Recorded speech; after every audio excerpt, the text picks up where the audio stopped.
Hello friends, welcome back. आज के इस एनालिसिस वीडियो में हम लोग बात करने वाले हैं पिकाडिल एग्रो शेयर के ऊपर। तो चलिए इन डिटेल में बात करेंगे इस स्टॉक में क्या हम लोगों को करंट लेवल पे निवेश करना चाहिए या नहीं करना चाहिए, आगे क्या प्लान होना चाहिए, अगर आपके पोर्टफोलियो में स्टॉक है तो फिर आपको क्या करना चाहिए, सभी पॉइंट्स के ऊपर बात करेंगे। तो वीडियो को ध्यान से लास्ट तक जरूर देखिएगा जिससे कि आपको भी सभी कुछ अच्छे से क्लियर हो जाए।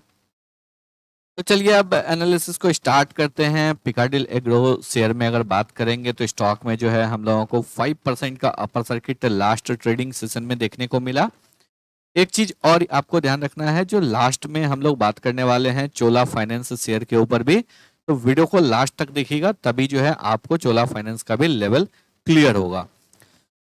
तो यहाँ पे अगर देखेंगे पिकाडिल एग्रो में लगातार हम लोगों को सर्किट देखने को मिल रहा है। स्टॉक ने प्रीवियस 5 ट्रेडिंग सेशन में 21.54% का रिटर्न बना के दिया है। लास्ट 1 मंथ में स्टॉक 94.42% के रिटर्न के साथ ट्रेड कर रहा है। लास्ट 6 मंथ में स्टॉक 214.76% के रिटर्न के साथ ट्रेड कर रहा है।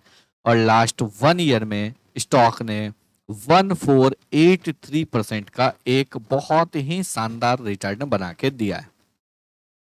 इस स्टॉक को हम लोगों ने 79 रुपीज के लेवल पे अपने ट्विटर हैंडल पे पोस्ट किया था। ये अगर पोस्ट देखेंगे तो 3 अगस्त 2023 का है। स्टॉक ने एक कंसोलिडेशन रेंज का ब्रेकआउट दिया था हैवी वॉल्यूम के साथ 79 रुपीज पे।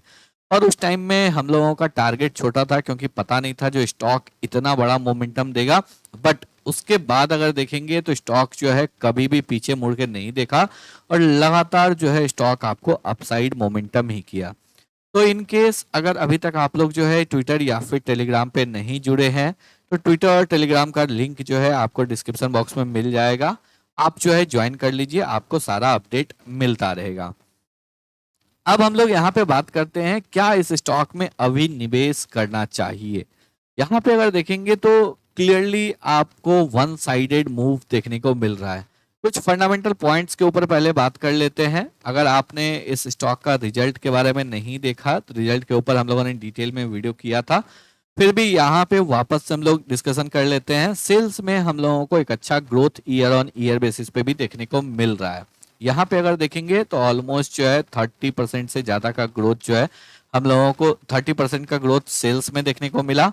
ऑपरेटिंग प्रॉफिट जो है यहाँ पे आपको मोर देन 150 पर ऑलमोस्ट 150% का ग्रोथ ऑपरेटिंग प्रॉफिट में है। यहाँ पे ऑपरेटिंग प्रॉफिट मार्जिन आपको बहुत जबरदस्त इंप्रूव किया है।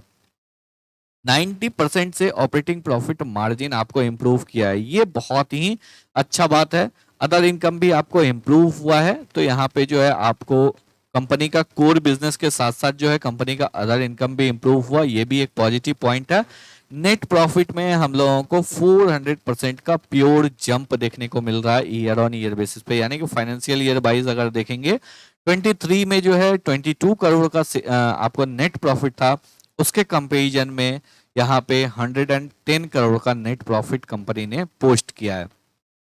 और इसी बेसिस पे अगर यहाँ पे हम लोग बात करेंगे बैलेंस शीट में तो लोन जो है वो आपको इंक्रीज हुआ है बट ज्यादा इंक्रीज नहीं हुआ है। उसके कंपैरिजन में रिजर्व्स में एक अच्छा इंक्रीमेंट देखने को मिल रहा है। फिक्स एसेट आपको इंक्रीज हुआ है, इन्वेस्टमेंट सेम है। शेयर होल्डिंग पैटर्न के ऊपर अगर बात करेंगे, प्रमोटर का होल्डिंग तकरीबन 71% का है। डीआई का होल्डिंग जो है 0.10% का है, ऑलमोस्ट नेग्लिजिबल है। रेस्ट आपको 28.92% जो है ये आपको पब्लिक के पास है। कंपनी ने रिजल्ट के साथ साथ ये भी अनाउंस किया जो 1000 करोड़ जो है कंपनी यहाँ पे आपको रेज करने के लिए जा रहा है, अपने प्लांट का एक्सपेंशन करेगा। तो ये जो अभी किस मीडियम से ये आपको होगा ये अभी नहीं हुआ है। इधर राइट्स इशू के थ्रू होगा या डेट के थ्रू होगा या फिर आपको कोई और मीडियम क्यूआईपी होगा, ये अभी क्लियर नहीं हुआ है। तो अगर इसके ऊपर कुछ भी अपडेट आता है तो इसके ऊपर भी हम लोग बात करेंगे। चलिए अब बात करते हैं चार्ट्स के ऊपर। यहाँ पे अगर देखेंगे तो स्टॉक में एक बहुत ही जबरदस्त वर्टिकल मूव दिख रहा है। क्लियरली अगर यहाँ पे देखेंगे तो स्टॉक में एक बहुत ही जबरदस्त मोमेंटम देखने को मिल रहा है। अब यहाँ पे आप एक बात खुद से आप डिसाइड कीजिए। यहाँ पे अगर आप एंट्री ले रहे हैं 735 के लेवल पे, अगर आप एंट्री ले रहे हैं, जिन भी लोगों को लग रहा है जो ये कंपनी काफी ऊपर जाएगा, तो फिर आपको स्टॉप लॉस प्लेस करने का जगह कहाँ पे है? आपके पास कहीं पे भी प्लेस नहीं है। अगर आप स्टॉप लॉस प्लेस भी करेंगे तो जो नियरेस्ट है, सबसे नियरेस्ट जो स्विंग है वो है आपको यहाँ पे 365 के लेवल पे, यानी कि ऑलमोस्ट 270 पॉइंट का आपका एसएल है। क्या ये 270 पॉइंट के एसएल के लिए अगर आप जाते हैं तो आपको 500 पॉइंट का मोमेंटम मिलेगा, 550 पॉइंट का मोमेंटम मिलेगा? ये सबसे पहला बात आपको यहाँ पे अपने आप से पूछना चाहिए। सेकंड थिंग अगर बात करेंगे, स्टॉक लगातार अपर सर्किट में ऊपर जा रहा है, ये स्टॉक जब भी आता है लोअर सर्किट में नीचे आता है, क्या आपको अपॉर्चुनिटी मिलेगा? अगर सपोज आपने यहाँ पे 600 का एसएल रख दिया या 650 का एसएल रख दिया, क्या आपको उस लेवल पे एग्जिट करने का अपॉर्चुनिटी मिलेगा? नहीं मिलेगा, क्योंकि स्टॉक अगर अपर सर्किट में ऊपर जा रहा है, ये लोअर सर्किट में नीचे आएगा। हो सकता है ये 750 के 735 की जगह जो है 785 भी जा सकता है। इसके लिए ऐसा नहीं है जो मतलब कि कल से ही गिरना स्टार्ट हो जाएगा या परसों से ही गिरना स्टार्ट हो जाएगा, लेकिन जब भी गिरना स्टार्ट होगा तो आपके पास एग्जिट करने का कोई भी अपॉर्चुनिटी नहीं बाकी रहेगा। और यही वजह है जो आपको इन सभी टाइप्स के स्टॉक में समय रहते निवेश करना चाहिए। अगर आप सपोज 79 के लेवल पे आपने एंट्री किया हुआ है तो आपके पास कोई डर नहीं है, क्योंकि अगर स्टॉक गिरता भी है तो आपको कहीं ना कहीं निकलने का अपॉर्चुनिटी मिलेगा। ऑलरेडी आप जो है 8-9 टाइम्स के प्रॉफिट में है, तो आपको यहाँ पे कोई भी प्रॉब्लम नहीं होने वाला है। अगर 1-2 टाइम्स का प्रॉफिट चला भी जाता है तो भी आपको अपॉर्चुनिटी बनेगा, क्योंकि अगर गिरेगा कहीं ना कहीं तो सर्किट ओपन होगा, तो आपके लिए घबराने की जरूरत नहीं है। लेकिन जो लोग यहाँ पे 735 के लेवल पे एंट्री ले रहे हैं, 700 के लेवल पे एंट्री ले रहे हैं, 650 के लेवल पे एंट्री ले रहे हैं, उनको यहाँ पे अपॉर्चुनिटी ही नहीं मिलेगा एंट्री लेने का। और यही वजह है जो लगातार हम लोग यहाँ पे बोल रहे हैं, जो इस स्टॉक में अभी आपको निवेश करने से बचना चाहिए। लगातार अगर देखेंगे तो यहाँ पे प्रीवियस 5 वीक से कंटिन्यूअस रैली हुआ है, स्टॉक में ऑलरेडी तकरीबन 100% का मूव हो चुका है। तो बेटर होगा रिट्रेसमेंट का वेट कीजिए, उसके बाद आपको अपॉर्चुनिटी मिलता है तो आप यहाँ पे एंट्री ले सकते हैं। जैसा कि अगर देखेंगे तो यहाँ पे आपको एक अपॉर्चुनिटी मिला, स्टॉक ने एक अच्छा रेंज बनाया, रेंज का ब्रेकआउट दिया। अगर आप यहाँ पे भी ले रहे हैं तो भी आप तकरीबन 300 पॉइंट के प्रॉफिट में है। तो अगर कुछ इस टाइप का आपको वापस से अपॉर्चुनिटी मिलता है, आप एंट्री ले सकते हैं, लेकिन अभी आपको यहाँ पे एंट्री नहीं लेना चाहिए।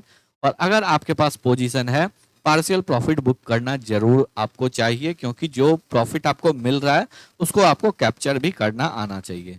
चलिए सेकंड स्टॉक के ऊपर बात करते हैं, और सेकंड स्टॉक है चोला फाइनेंस। चोला फाइनेंस अपने ऑल टाइम हाई पे ट्रेड कर रहा है। चोला फाइनेंस और चोला फाइनेंस होल्डिंग दोनों में ही एक जबरदस्त तेजी देखने को मिल रहा है। इनफैक्ट अगर बात करें तो इस ग्रुप में एक अच्छा तेजी दिख रहा है यहाँ पे, और एक बहुत ही प्यारा कंसोलिडेशन का ब्रेकआउट हम लोगों को यहाँ पे देखने को मिल रहा है। वॉल्यूम में भी ग्रोथ दिख रहा है क्लियरली। अगर देखेंगे तो यहाँ पे जितना भी प्रीवियसली है उससे कहीं ज्यादा वॉल्यूम देखने को मिल रहा है, और ये जो है आपको ऑलमोस्ट 10 मंथ के कंसोलिडेशन का ये ब्रेकआउट है। तो स्टॉक में जो है एक अच्छा तेजी देखने को मिल सकता है। यहाँ पे अगर आप बाइंग करना चाहते हैं, प्रेस बाइंग भी कर सकते हैं। नीचे की साइड में जो है 1100 के नीचे अपने स्टॉप लॉस को प्लेस कर सकते हैं। ऊपर की साइड में अगर हम लोग टारगेट की बात करेंगे, हम लोगों को पता है कभी भी अगर चैनल पैटर्न का ब्रेकआउट होता है, टारगेट होता है चैनल का डेप्थ।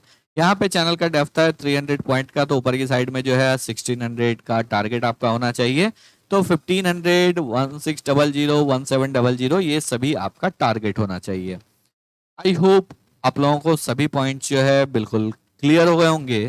अगर आप लोगों को वीडियो पसंद आया हो, एनालिसिस अच्छा लगा हो, वीडियो को लाइक करके चैनल को सब्सक्राइब जरूर कर लें।